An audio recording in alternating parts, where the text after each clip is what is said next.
I'm getting ready to call out a couple of high-level Tekken players whom I admire. They have channels, and I've been watching them for a while.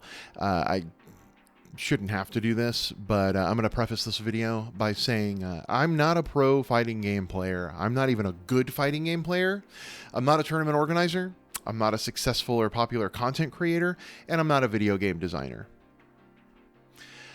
Simply, I've watched a few videos from creators and players I like and admire, and I have opinions just like anyone else, so I was compelled to make this video. A pro Tekken player and fellow Y-Tubington and resident Lee Chaolan expert fighting GM made a video called Why FGC Tournaments Are Scams. The title may seem like clickbait on the surface, but in the video he outlines how difficult it is to make a living being a consistent fighting game player, and literally explains why he thinks fighting game tournaments are actual scams. There is no clickbait here. He's keeping it a buck. He's actually saying fighting game tournaments are scams. And he frames the scammery by saying tournament organizers are making a lot of money off of running their tournaments, specifically with the outrageous entrance fees. But they're not sharing the wealth via the prize pools with the players. Now, I agree with the assessment of what tournaments are like for the average competitor who's just trying to make extra scratch by competing. I agree that the registration for major tournaments is pretty high. I agree that it sucks to work really hard to get good at a fighting game, grinding it basically into dust so that you can get into a high enough level to compete consistently, taking every measure you can to save money on a trip out of state, likely cross country, and then having to get top 3 in a bracket filled with potentially hundreds of other players just to barely make the cost of the trip back, or even still lose money. To not be able to make a living off of this sucks. And it stings even more when you take a look at other esports and you see a team of like FPS or RTS players take home high 5 or 6-figure salaries and they're not even winning. But if you're honest with yourself for just a few moments, you'll be able to figure out why this is the case and that it's not the TO's fault. They're not making bank off of entrance fees. This is outright incorrect. Most people know what they're getting into when they go to a tournament, and calling it a scam is literally saying that the TOs are lying about what tournaments really are and are trying to present prize pools in a way that's dishonest for the sole purpose of ripping off supporters and stealing as much money from them as possible. People have known for years that making top 8 in a major, even winning a major, like EVO, the biggest tournament of the year, doesn't pay that much. We all already know that the amount of competitors in the bracket times 10 will determine the prize pool. We all already know winning is mostly for clout, not money. And in this day and age, if you're not actively using your clout to grow your brand, YouTube, Twitch, selling merch, having a Patreon page, trying to get sponsored, then you're only hurting yourself. And yes, I am of the mindset that players who are consistent need to go out of their way to network for sponsorships. This kind of thing just doesn't come knocking at your door, usually. Tournaments aren't a literal scam. It's just not a good way to get paid as a competitor, especially since most tournaments like EVO, CEO, Combo Breaker, NCR, SCR, all the amazing stuff TNS has been doing over the last several years are grassroots. It's by and for the community, and the community ain't eating. TOs definitely ain't eating from reg fees. They're paying for the venue, the equipment, the internet, the help, and the commentary, which, by the way, is very recent because helping and commentating used to be and still are in some cases entirely voluntary and unpaid. And whatever is left, if anything, goes towards the next tournament. Let me put it this way. If you have a restaurant that makes $2 million a year in revenue, well, as the owner of that business, you're taking home as low as 2% of that before taxes. That's 40 to 60K a year before federal and state income tax for having a business that makes 167K a month. Where does all of that go? It goes to fixed and variable overhead costs like rent and property taxes and insurance and payroll taxes, utilities, food cost, equipment, upkeep, marketing. I could go on, but I hope you get the point. TOs like Rick the Hado are probably coming away with like less than 2K after taxes. And in Chicago, the median rent, if you don't own your home, is $2,200. Could Rick even pay his mortgage or rent for the month from just running Combo Breaker?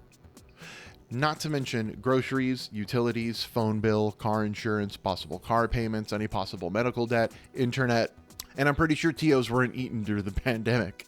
In fact, nobody was. I think they lose money more often than they get any extra money from running their tournaments. And as stated before, anything left goes straight towards the next tournament, not into their pockets. Being a tournament organizer is thankless, hard, and draining enough as it is already, and claiming that tournaments are scams just adds to the negativity. I think the way GM feels and his perspectives are completely valid.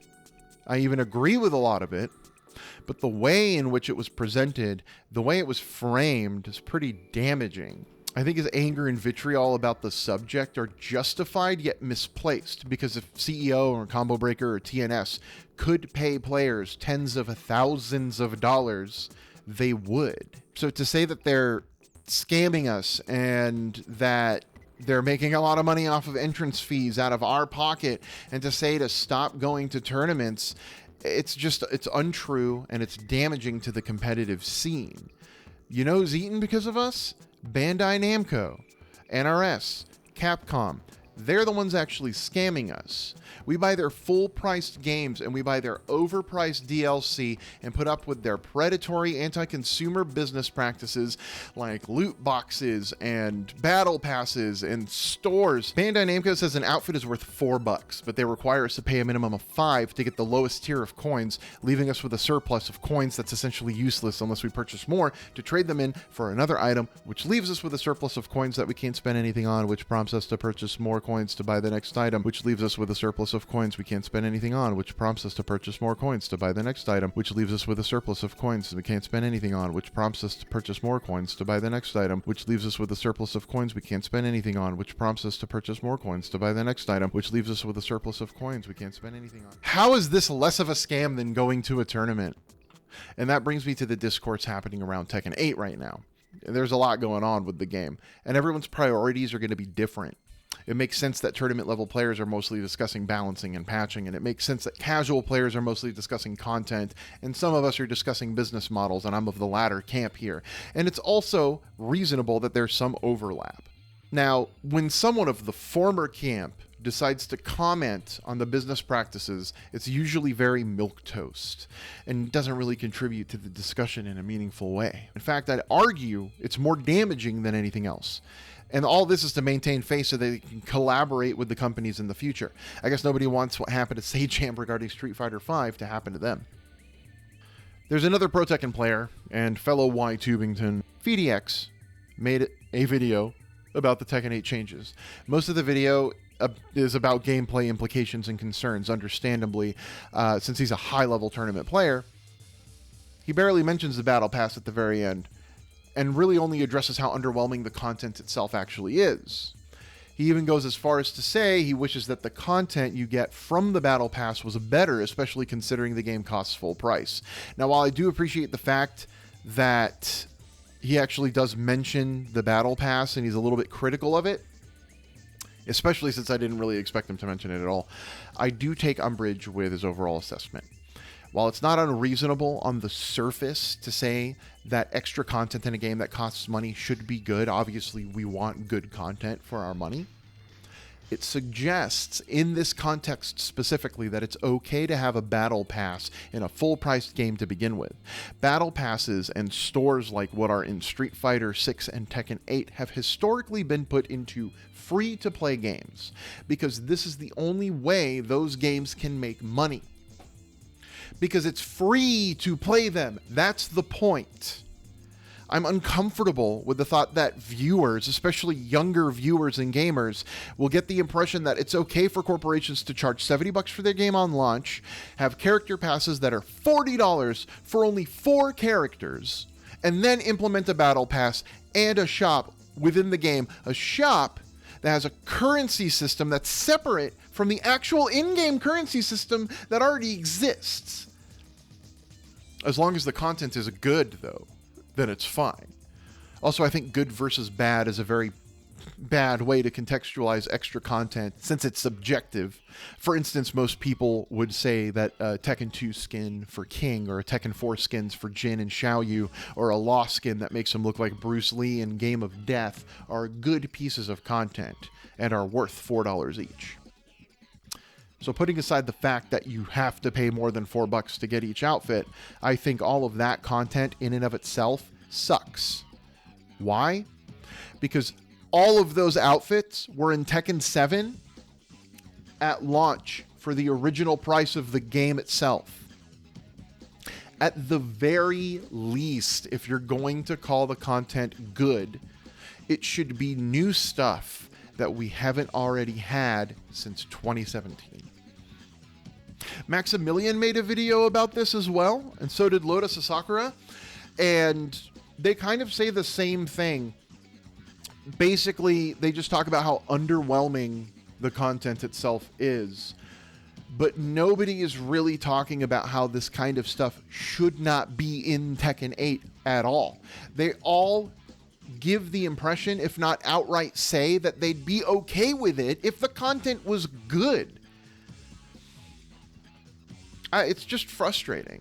It's just really frustrating because these are the people who get the most views. And I don't know, man. I don't want like a kid whose parents buy them Tekken 8. Like, I don't want them growing up to think this stuff is normal because it's eventually going to be normal. This is going to be normalized. And then this is how gaming is just... We need to take them to task for the proper things. We need to tell them, hey, we're not just mad that the content itself is shitty. We're mad that this is your business model. This should not be your business model. And we should refuse to buy into it, even if the content is good. Even if the content is good, we should refuse to buy into it to show them Tekken should not have a battle pass. Street Fighter 6 should not have a battle pass. There shouldn't be shops in these games that require us to spend real money on fake currency and requires us to spend more on it than what you say the items are actually worth. If you're going to say that a costume is $4, let me just pay $4 for it. I shouldn't have to buy $5 worth of coins and then use $4 worth of coins out of the 5 that I bought to buy your fucking costume. And there are a lot of people out there who really need to understand that our issue isn't with DLC as a concept in general. That's not the issue. The issue is the anti-consumer, predatory, scummy tactic that these companies are engaging in to nickel and dime us out of far more money than the games are actually worth. And these companies know exactly how scummy this stuff is. Why do you think Bandai Namco waited until the review period was over and the game already sold 3 million units to announce the store, and then waited even longer to announce the Battle Pass? What this kind of criticism does, this whole, oh, everyone is just like, DLC is fine and everyone needs to shut up, it confuses people about what our real concerns are. There are literally people insulting and name-calling critics of these shitty practices and defending the companies, which just grinds my gear. I hate corporate apologists. And they're misinterpreting our point of view, and they're misrepresenting our grievances, whether intentionally or unintentionally. Regardless, it's people like this that continue to make straw man arguments like, why are you mad about DLC? Which we aren't. Or, it's either this or nothing because these companies have to make money somehow. Yeah, these poor companies really need to strong-arm their extremely rich fans. And this argument really only works if your game is free to play. Otherwise, it's an outright false dichotomy. Really? It's this or nothing? There's no third option? There's either a store like this where we have to buy too many coins to purchase an outfit. An outfit is $4, but we have to spend $5 to pay $4. Or it's nothing? There's no reality to this person where the outfits could just be purchased at face value for real money without this intermediary coin system.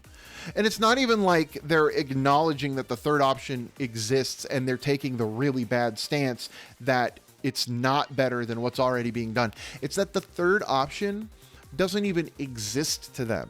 It's mind-bogglingly illogical. Just don't buy it. Just don't buy it. It's not as simple as that. It's way more nuanced than that. There are people who are okay with the customization mode in Tekken 8 being so paltry in comparison to the previous games, so that Bandai Namco can charge for a battle pass. And after the payers already paid for the battle pass, they still have to earn the ability to unlock random customization items that might not even be for the character or characters that they play.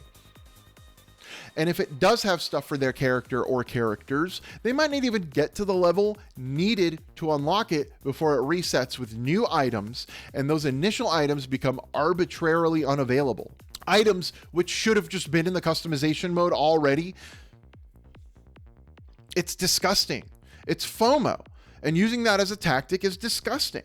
And it's even more disgusting to use it in a full-priced game. And then it's even more disgusting on top of that to offer content that already exists in the game. Like that karate gi that you can get for the female characters, it literally exists in the game for the male characters.